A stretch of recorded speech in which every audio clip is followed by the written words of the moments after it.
Students, स्वागत है आपका हमारे चैनल स्टूडेंट स्टेम पे। तो स्टूडेंट्स, आज हम देखने वाले हैं बहुत ज़्यादा इंपॉर्टेंट जो कि आपके इस होने वाले एग्जाम जो कि 16 फरवरी होने वाला है, इसके लिए बहुत ज़्यादा लाभदायक होने वाला है। हाँ, मैं पहले बता देता हूँ, ये वीडियो क्लास 10 के लिए है और लिखे 12 वाले भागे ना, 12 वालों के लिए वीडियो कल या परसों आ जाएगी। और ये वीडियो जो होने वाली ये है जीवन परिचय से रिलेटेड। आज हम आपको बताने वाले हैं लगभग 4 जीवन परिचय जो कि काफ़ी ज़्यादा इंपॉर्टेंट है। और 4 अगर मैं बताने वाला हूँ तो इसका मतलब ये सब इंपॉर्टेंट ही होंगे और इनका चांस आपके एग्जाम में आने का चांस क्या मैं कह रहा हूँ यही आएगा। मुझसे आप लिख के ले लो, यही आने वाला है आपके एग्जाम में। तो मैं सारी चीज़ों को अच्छे से दिखा देता हूँ। और उसके पहले मैं आपको बता दूँ, ये देखिए, ये जो आपका पेपर है ये वाला, ये है आपके 2022 का ये बोर्ड पेपर है आपके क्लास 10th का। ये देखिए यहाँ पर रामचंद्र शुक्ल, पद्मनाभ पुन्नालाल बख्शी, भगवत शरण उपाध्याय जी का आया था। ये उससे पहले देखिए, आप बोलेंगे कि 2021 में नहीं हुआ था। हाँ, तो 2021 में नहीं हुआ था, तो ये आपके 2020 का है। 2020 में क्या है कि आचार्य रामचंद्र शुक्ल, रामधारी सिंह दिनकर, जयप्रकाश जी का इनका आया था। और इसके अलावा मैंने जब जो 2023 में आपका प्री बोर्ड एग्जाम हुआ, मैंने उसके भी पेपर आपको दिखा दिए थे। और कुल मिला के इसके पहले जो लगभग मैंने 10 साल के पेपर को मैंने एनालिसिस करके मैंने जो हमारा निष्कर्ष निकला है, तो मैंने लगभग 4 जो आपका जीवन परिचय है मैंने उसको सॉर्ट किया है।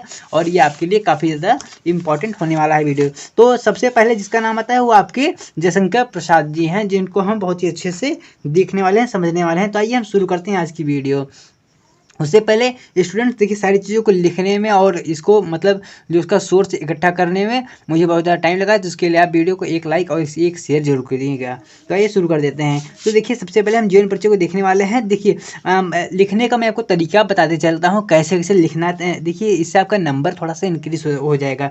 सबसे पहले जब भी आप लिखेंगे तो यहाँ मैंने क्या लिखा है कि छायावाद के प्रवर्तक के रूप में विख्यात जयशंकर प्रसाद जी का जन्म बनारस के वैश्य परिवार में 30 जनवरी इतना था, मतलब समथिंग अबाउट हुआ था। मैं आपको पहले बता देता हूँ। तो देखिए, मैं यहाँ डायरेक्ट तो मैं यहाँ लिख सकता था ना कि जयशंकर प्रसाद जी का जन्म ऐसे हुआ, लेकिन मैंने इतना क्यों लिखा कि छायावाद के प्रवर्तक। मैं इनकी कुछ खूबियाँ यहाँ बता रहा हूँ। जब आप किसी की खूबियाँ बताकर सारी चीज़ों को वहाँ पर करेंगे तो जो टीचर आपका साइन करेगा ना, उसके माइंड पे एक अलग इम्पैक्ट जाएगा और आपका नंबर वहाँ पूरा मिलने वाला है, इस बात की पूरी गारंटी है। तो इसलिए आप थोड़ा सा जिसका भी आप जीवन परिचय लिख रहे हैं उसकी थोड़ी सी खूबियाँ आप मतलब उसकी जो खूबियाँ हैं, उपलब्धियाँ, आप उसके साथ ही शुरुआत करें। तो मैंने क्या लिखा, छायावाद के प्रवर्तक के रूप में विख्यात जयशंकर प्रसाद जी का जन्म बनारस के वैश्य परिवार में 30 जनवरी, देखिए 30 जनवरी है आपका, ठीक है। इसको मैंने नीचे अंडरलाइन किया हुआ है। आपको कुल मिला के देखिए, यहाँ मैंने जो बनारस है इसको भी मैंने ब्लैक कलर से लिखा था। कुल मिला के आपको हाईलाइट जो उसकी मेन चीज़ें हैं उसको आप थोड़ा सा हाईलाइट मेरे तरह इस तरह आप कलर का उपयोग मत कीजिए कि आपको सिर्फ ब्लू और ब्लैक का उपयोग करना है। लेकिन हाईलाइट करने का मतलब उसको थोड़ा सा डार्क पेन से वहाँ लिखने की कोशिश कीजिएगा। ये 1889 में हुआ था।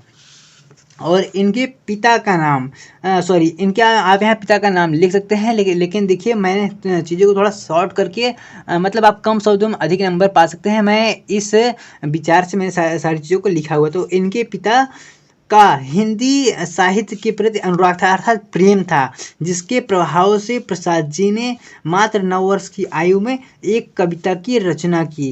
तो देखिए, इन्होंने एक कविता की रचना की थी मात्र 9 वर्ष में। आप देखिए, इस सारी चीज़ों की एक एज ए स्टोरी की तरह आप इसको अगर याद कर लेते हैं तो ये भी आपके लिए काफ़ी ज़्यादा आसान हो जाएगा याद करने में। इसके बाद क्या आएगा कि कुछ ही वर्षों में इनके माता तथा पिता का निधन हो गया। आप इसको अच्छे से याद कर लीजिएगा। जिससे इनकी शिक्षा का जो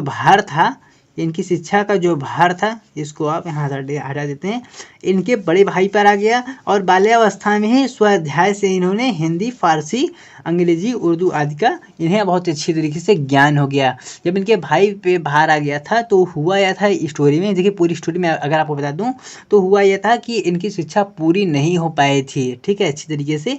इनके भाई की भी डेथ हो गई थी। तो इन्हें क्या हिंदी, फारसी, अंग्रेजी और उर्दू आदि का संपूर्ण ज्ञान हो गया था। इनका जीवन अत्यंत दुखद था। इन्होंने अपने जीवन काल में अपने अनेक लोगों का जो निधन का सामना करना पड़ा, अर्थात इन्होंने लगभग 3 शादी की और इनकी तीनों जो वाइफ थी उनका डेथ हो गया, उनका निधन हो गया था। कुल मिला के इन्होंने अपने जो जीवन में पूरे में जीवन काल में इन्होंने बहुत सारे लोगों का निधन देखा जो कि इनके अपने थे, और जिस कारण इनको बहुत सारी समस्याओं का मतलब देखना पड़ा, उसको फेस करना पड़ा। इनका जो व्यापार था तंबाकू का वो भी पूरी तरह से ठप हो गया था।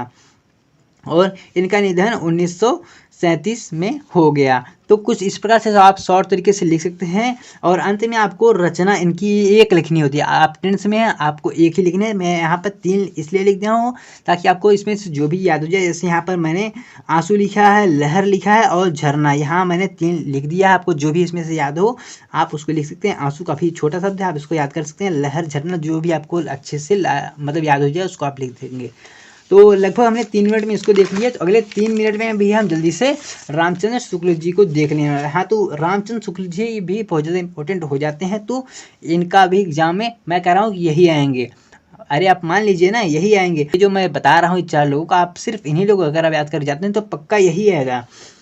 हिंदी अगर मैं देखिए, अब इनका जीवन परिचय फिर से इनकी जो उपलब्धियां वहाँ से मैं शुरू करने वाला हूँ। हिंदी के प्रसिद्ध साहित्यकार आचार्य रामचंद्र शुक्ल जी का जन्म बस्ती जिले के अगोना नामक गांव में हुआ था। ठीक है, और 4 अक्टूबर 1884 को हुआ था। इनकी हाई स्कूल की शिक्षा मिर्ज़ापुर में हुई थी। ठीक, हाई स्कूल की जो इनकी शिक्षा थी मिर्ज़ापुर में हुई थी। इनके पिता चंद्रबली शुक्ला। ठीक है, इसको देखिए, थोड़ा सा मैंने ब्लैक से लिखा था और इसको हाईलाइट आपको एग्जाम में कर देना नाम। हाँ, आप इसको भी अच्छे से हाईलाइट जरूर कीजिएगा नाम। ये जो चीज़ें हैं आप तो समझ, मतलब अच्छे से आपको आ गया होगा समझ में, क्या क्या आपको हाईलाइट कर देना है। ठीक है, तो कुछ तरीके से अच्छे तरीके से इसको आपको हाईलाइट करना है। कानूनगो थे। आचार्य गणित में कमज़ोर थे। आचार्य जो थे ये गणित में थोड़ी सी कमज़ोर थे, जिसके कारण से इनकी आगे की शिक्षा पूरी नहीं हो सकी।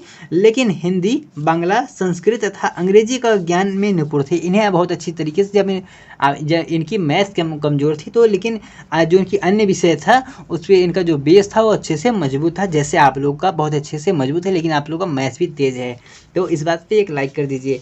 तो देखिए, जिससे इन्होंने पत्र पत्रिकाओं को लिखना आरंभ कर दिया। ठीक है, अब ये बनारस में जो पत्र पत्रिका वहाँ पर लिखा हुआ जाता था उसको यहाँ पर शुरू कर दिया है। कुछ वर्ष पश्चात ही इनकी नियुक्ति काशी हिंदू विश्वविद्यालय में, देखिए अब इनकी पोस्टिंग सीधा हो रही है कहाँ पे, काशी हिंदू विश्वविद्यालय में हो गई। ठीक है, कौन से पद पे, हिंदी के प्रधानाध्यापक के पद पे। वहाँ पर हिंदी का अर्थात हिंदी में उनकी पकड़ थी कुछ ज़्यादा थी। इसके पश्चात आचार्य जी का चुनाव हिंदी विभाग के अध्यक्ष पद पे हो गया। देखिए इनकी जो पोस्टिंग अब अध्यक्ष पद पे हो गई और के रूप में हुआ। और 2 फरवरी 1941 को शुक्ल जी का निधन हो गया। शुक्ल जी का निधन हो गया। देखिए एक चीज़ और, ये शुक्ल युग के प्रवर्तक भी थे। शुक्ल युग के प्रवर्तक जी का निधन हो गया। और इनकी अगर हम रचना की बात करें तो इनकी जो प्रमुख रचनाएं थी वो थी रस मीमांसा, चिंतामणि और 11 वर्ष का समय। 11 वर्ष का समय ये काफ़ी ज़्यादा पॉपुलर है, आप इसको भी याद कर सकते हैं। मतलब तीनों ये मुख्य रूप से बहुत ज़्यादा फेमस है। तो आप इनमें से किसी एक का याद कर सकते हैं। कुछ इस प्रकार से इनका जीवन परिचय था, जो कि हमने सिर्फ 3 मिनट में देख लिया। फिर देखिए, अब हम डॉक्टर राजेंद्र प्रसाद जी का देखने वाले हैं। ये हमारे भारत देश के राष्ट्रपति भी थे, तो ये हमारे लिए काफ़ी इंपॉर्टेंट हो जाते हैं। इनको भी हम देख लेते हैं।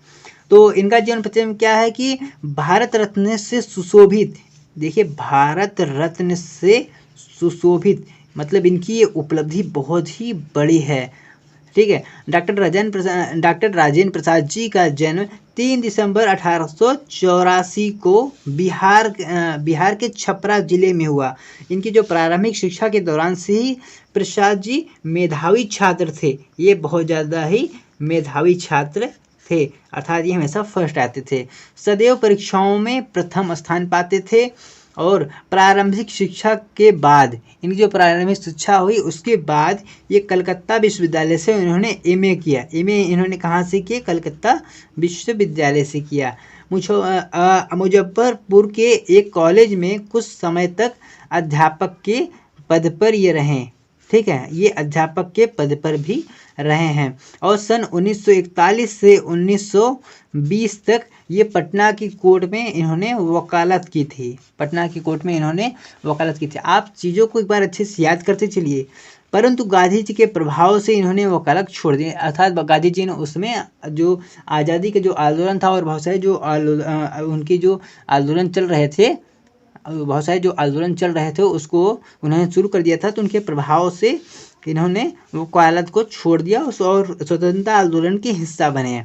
और 1946 में 1946 से 1947 यानी 1946 में भी और 47 में भी यह कृषि तथा खाद्य मंत्री बने। और 26 जनवरी 1950 से 14 मई 1962 तक ये भारत के पहले राष्ट्रपति बने। ये भारत के पहले राष्ट्रपति के रूप में बने और रहकर इन्होंने भारत का गौरव बढ़ाया। और उनकी मृत्यु 63 में हो गई, 28 फरवरी 1963 में इनकी डेथ हो गई।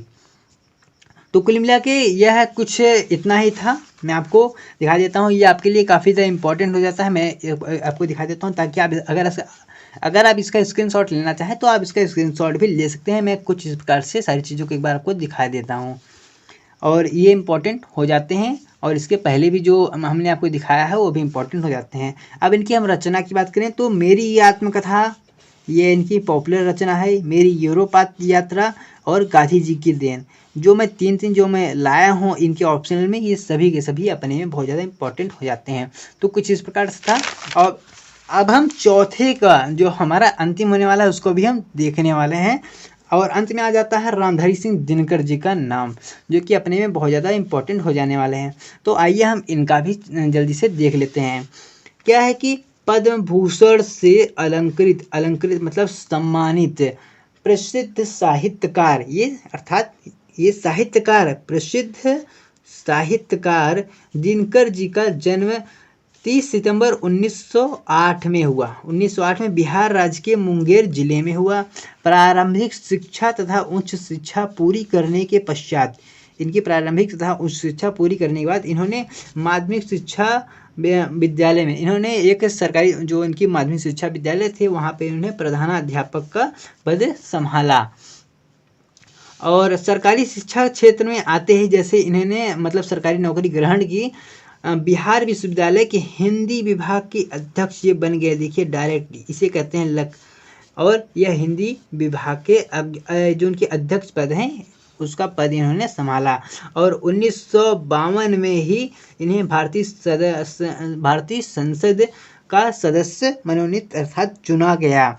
ये भागलपुर यूनिवर्सिटी यानी विश्वविद्यालय के उपकुलपति भी यह रह चुके थे, उपकुलपति भी रहे।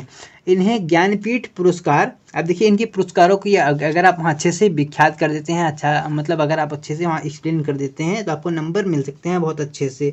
1959 में ईस्वी में इन्हें पद्म भूषण मिला। पद्म भूषण अगर आप वहाँ लिखेंगे, आप थोड़ा सा इसको ज़्यादा हाईलाइट करने की कोशिश करें जिससे जो टीचर चेक करेगा उसका पूरा ध्यान यहाँ पे जाए। और 1962 में लगभग 3 ही वर्ष में इन्हें डीलिट की भी उपाधि मिली। डीलिट एक प्रकार की डिग्री होती है शायद मेरे हिसाब से, अगर मैं गलत नहीं हूँ तो।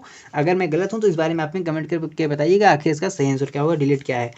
तो उपाधि से सम्मानित किया गया है। इनका निधन फिर 24 अप्रैल को हो गया था। 24 अप्रैल को इनका डेथ हो गया था, और जिसको आपको अच्छे से याद कर लेना है। और अगर इनकी हम रचनाएं की बात करें तो अर्धनारीश्वर इनकी काफ़ी पॉपुलर रचना है। अर्धनारीश्वर, उजली आग भी इनकी काफ़ी जो इनकी प्रसिद्ध रचना है, और रेडुका भी इनकी काफ़ी प्रसिद्ध रचना है। तो कुछ इस प्रकार से इनका जीवन परिचय था।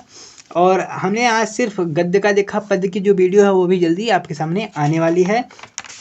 तो स्टूडेंट्स कुछ इस प्रकार से सभी जो जीवन परिचय थे इम्पोर्टेंट थे। तो स्टूडेंट्स हम मिलेंगे आपको फिर से किसी नए वीडियो में किसी नए टॉपिक के साथ। तो तब तक आप हंसते रहिए, मुस्कुराते रहिए और अपनी आप पढ़ाई जारी रखिए। और आपके एग्ज़ाम के लिए बेस्ट ऑफ लक। जय हिंद, जय भारत।